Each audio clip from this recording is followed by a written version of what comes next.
Welcome. For today's project, what I'm going to be showing you is some fun things you can do in your sketchbook.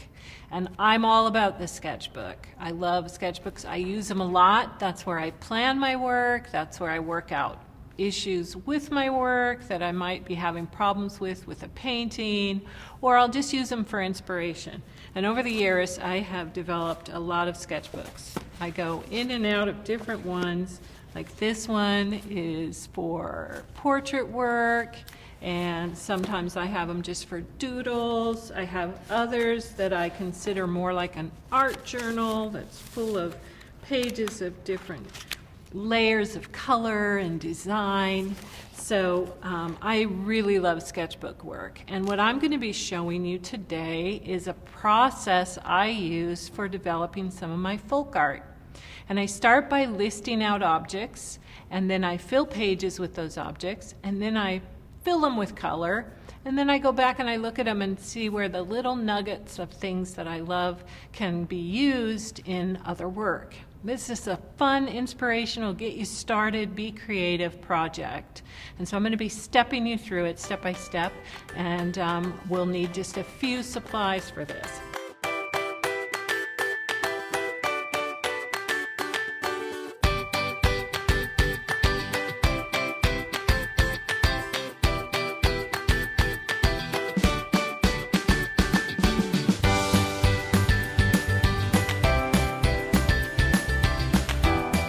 Now I'm going to come back and I'm going to show you how we get started. So what we're going to do is start with obviously a blank page of our sketchbook, and really you could do this on scratch paper, this part, if you like. I'll grab a few pieces real quick. If you don't want this part in your sketchbook, you can just use some scrap paper, which is fine. I tend to do it in my book because I want to reference it later. So what I'm going to do is make a list of 10 things. And you see that I'm making a lot of room here for my list to happen. And it's not a list like you would normally think of. It's going to be an image list. And it's objects, just any objects that you like. So it can be just think about things around your house. Maybe it's coffee cups, or you see a chair or a cactus. So let's start just with coffee cups. I like to put them in my art a lot. To me, a coffee cup is like an invitation to sit down and have some tea or visit for a while. And I love coffee. And so what I'm going to do for number one is draw a bunch of kinds of cups. Maybe I want a shallow mug like that. Maybe I want to draw it at a different angle, make it narrow. You can see the coffee in there. Put the handles on it. Maybe it's like a fancy little frou-frou teacup. Ooh, those are fun. And on a saucer. Put it on a saucer. Give it a kind of scrolly handle. Maybe put some flowers on it. So I'm going to keep going and fill in a bunch of teacups. And then I'm going to go to number two, item number two. What do I want to do in my list of objects? How about a vase with some flowers in it? And what I want you to see, I am not being fussy. I'm not being detailed. I'm really just wanting to get some images down here that I can play with when we move forward. So it's kind of a warm-up. It's kind of a fun little warm-up exercise. Maybe this vase has a little design on it. Oh no, we could do a vase that's a little different. Put some water in there for this one. Put some stems. Maybe this vase is short and squat, and it just has plants in it. Maybe it's a planter. And so I'm going to make a list of those. And now another thing I think that's really fun to draw is shoes. I really love to draw shoes. And none of these are really related, and they don't have to be. You just want to play with images. What about a cowboy boot? I always think they have pointier toes than they really do. Or a flip-flop. Flip-flops are fun. It's summer, or almost. Let's just make a flip-flop. I'm not worried about detail, and I'm not fussing about on it. Maybe I want a really flat shoe, like a clog, or a foot slipper. Oh, let's make it bunny slippers. Oh, those are fun. We could have a pair of bunny slippers. I really want you to be super playful in this and just have a lot of fun. And fill in more than just one or two. And so I'm going to continue on until I've done 10 of these. And I'm going to take some time on each one and really put a lot of different kinds of vases and shapes and pots, because it'll be important in our other steps. So just take time, have fun, and do this for a while, and then we'll come back and I'll show you what's next. So here, another object. Maybe, what about a little fun car? Those are fun. We can just do little cars, put some windows, has a door, headlight, or a truck. A little different shape. I'm really kind of being childlike on purpose, but that's the style I want. If you want to be a little more serious in how you draw them, by all means do that. This is just your playful place to kind of have some fun exploring objects. So come up with about 10 or 12 of them. Keep going. And when we come back, I'll show you the next part of this. Okay, so I've gotten out another set of pages I've done with this process, just to show you. What you'll have is, I've done 12. So I've done, here I did bunnies, here I did some cups, here's mountains, appliances, birds, here's a bunch of vases. I don't know, I just felt inspired to draw grapes. These are donuts. Yep, so simple. Flowers and some fun dogs, got some fish. And so what I have here, there's more fish and some faces.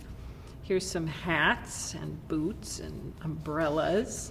So what I've created is a collection of images, just a bunch of little fun images that we're going to pull from for the next step. So you take your images, and what we're going to do is create a page like this. I'm going to show you how I did this. So you see, it contains a little bit of everything that I drew. So what I do for that, on a new sheet of paper, and you can have your reference pages just handy or just flip back in your book, what I'm going to do is start in the middle, in the very middle, and I'm going to draw my first image. And keep in mind, they do not have to relate to each other in any way. The only thing that's required is that you like them and they inspire you. So I'm going to start right in the middle, and I'm going to draw my first image. And it's going to be this little fun fish. I like him. Give him some scales. A big silly fish eye. And he's got his, not a lot of detail, just some fun bits. And then I'm going to turn my page a little bit. And I'm going to draw the next thing, which is going to be a coffee cup. The other thing you want to think about is scale, which means the size of the piece that you're drawing. So don't draw all tiny pieces. Get a little big and adventurous with some of them. So I'm going to turn this way, and I'll draw a flower that's maybe a little bigger in scale, just to keep it interesting.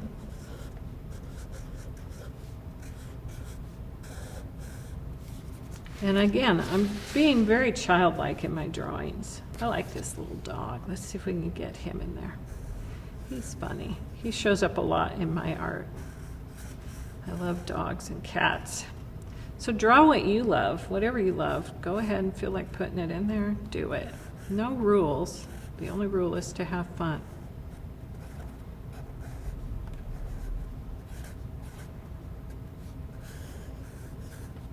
And I'm going to turn again. I think I need something tiny here. I'm going to do a little bowl of fruit. That's fancy fruit right there. It's either kumquats or oranges or grapes. I don't know. Doesn't matter. I like it. Ooh, a slice of toast. That's fun. Who doesn't love toast?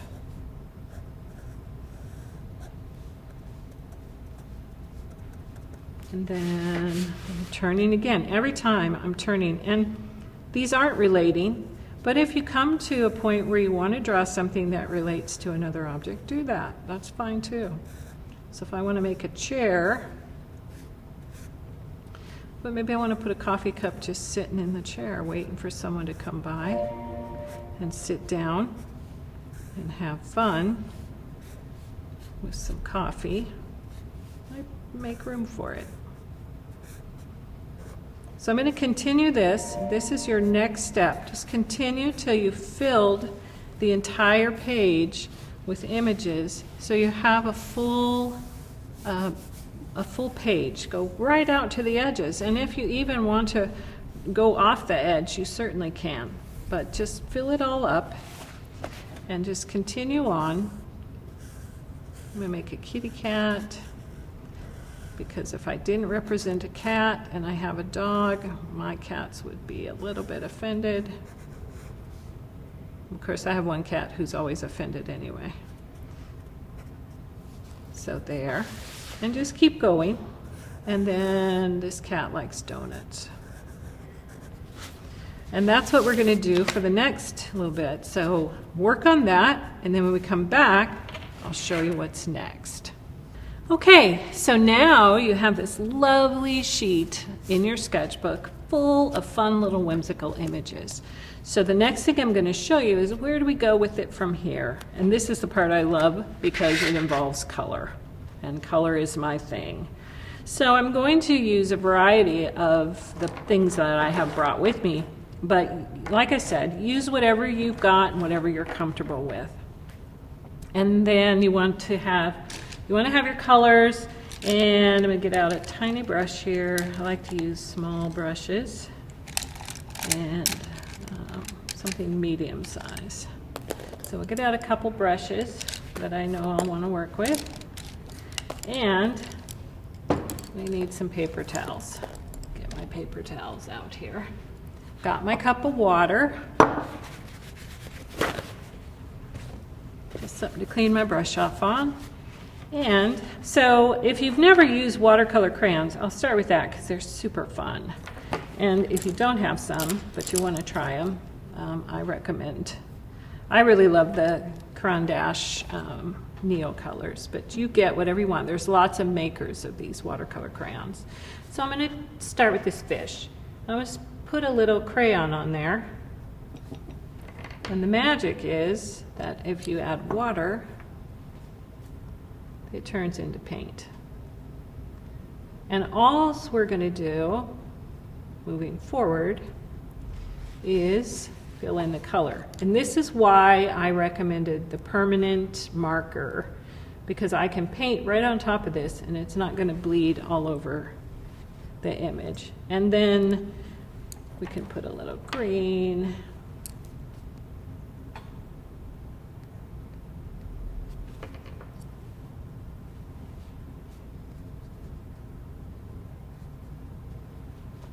Then the same thing works with these markers. These are water-soluble markers. So we can take this little bird, and I'll put a little color on the edge. And then I can add water and paint that. And I will just keep painting and having fun with this till I get it the way I want it. Now, that you are wonderful imaginative people, so you will find all kinds of ways to explore the color and the shapes and what you have here. I'll just show you another couple ways you can go with this as an alternative. If you don't want to color all these in, something fun that I like to do sometimes is really just put the color in the negative space. Use my finger to blend that charcoal. I'll take a little graphite, and if you have a blending stump, that's nice, but sometimes I just use my fingers. And I'll use this to create some highlights on the images. Let's do one here. Or shadows. And then instead of painting inside the object, I'll just have some fun putting color around them and leaving them colorless, or just putting a scant amount of color on them.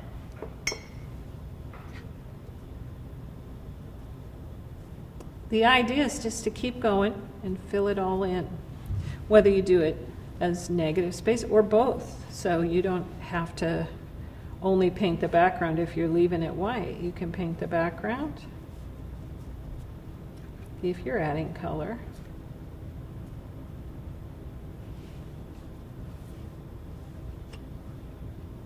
You can paint on top of the graphite or next to it.